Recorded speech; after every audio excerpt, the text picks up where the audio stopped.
I remember seeing the Zamboni on TV when I was a youngster watching hockey. I was 14 years old at the time. I was quite in awe of them.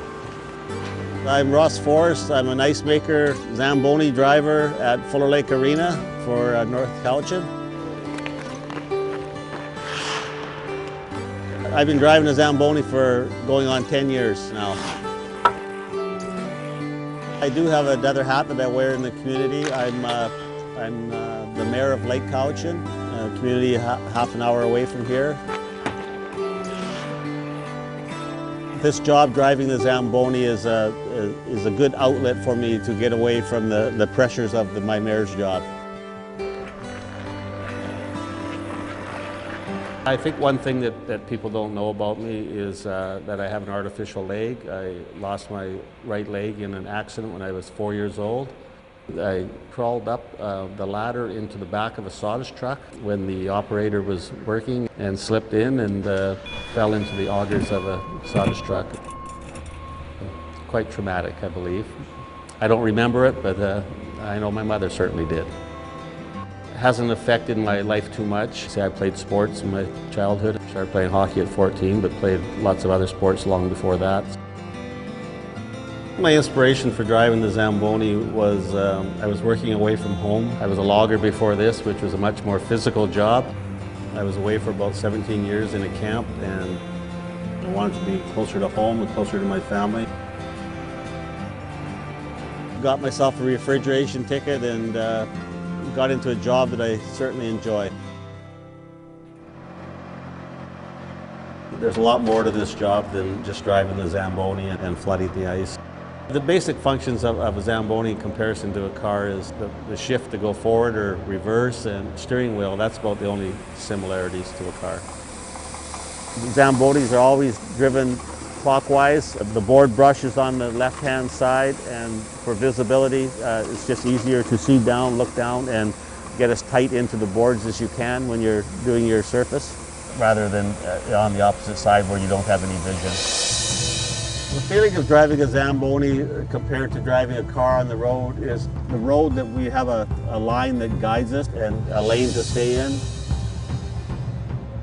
Driving the Zamboni, we're actually making that lane and trying to follow our pattern, so it is a little challenging sometimes to do that. Everybody's pattern varies a little bit. You actually don't want to follow the same pattern every time because eventually you would leave ruts. We have studded tires for turning easier, so we're not slipping around out there. You have to watch what you're doing and stay on line, so you've got to concentrate all the time. Actually, the way I learned is my best friend is an ice maker up in Lake Cowichan, and he trained me on the Zamboni, and I remember quite distinctly the first time standing on the back of the conditioner and holding on while he went around the ice slowly, explaining everything to me. Quite interesting. I would say one thing about the Zamboni that most people wouldn't know is that we actually do shave the ice as well as put water on it. We're shaving the ice just to get a smoother finish, so as the ice is roughed up from the skates, we're shaving it off to a smooth surface before putting the water down. There's a long blade, the width of the conditioner at the back of the ice, and it's a razor-sharp blade, very heavy, and it shaves the ice, and we control the depth of how much we shave and how much snow we gather each trip. It's nice to see the finished product. You can look out there and see that glossy shine, and you know that it's successful.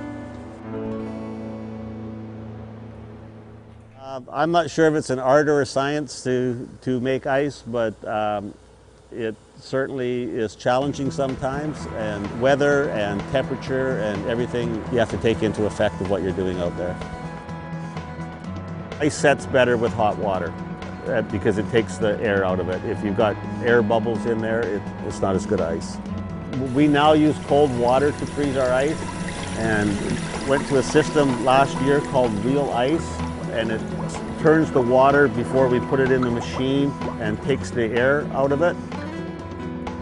So it's an energy conserving device, so using cold water is obviously cheaper than using hot water all the time. Saves money that way.